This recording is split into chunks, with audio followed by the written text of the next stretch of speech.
எனக்கே எழுத படிக்க தெரியாது. 4 பேர்கிட்ட பேசி பழகி தான் கத்துக்கிற இங்கிலீஷ் எல்லாம். நான் எந்த கான்வென்ட்ல போய் இங்கிலீஷ் கத்துக்கிறேன்?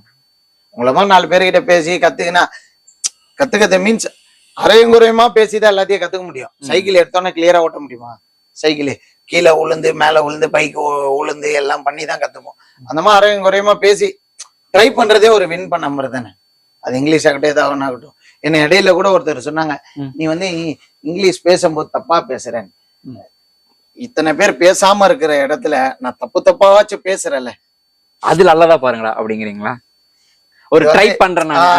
எனக்கு ரிலேஷன்லயே ஒருத்தன் சொன்னேன், நீ அத தப்பா என்கரேஜ் பண்ண ஆள் இல்ல, நான் தப்பா பேசுறேன்னு தான் சொல்றேன். நான் தப்பா பேசுறேன்னு தெரிஞ்சுதான்டா நானே பேசுறேன். தப்பா பேசுறேன்னு தெரிஞ்சுதான் நானே பேசுறேன். தப்பா பேசினா தாண்டா கத்துக்க முடியும். இன்னைக்கு 10 மிஸ்டேக் ஆகுது, நாளைக்கு 8 மிஸ்டேக் ஆகும், அப்புறம் 6 மிஸ்டேக் ஆயிடும். நீ சொல்ற நீ மிஸ்டேக்கா பேசுறேன்னு சொல்லிட்டேன்னு ஏன் நான் எதுவுமே பேசாம விட்டுருவேன்.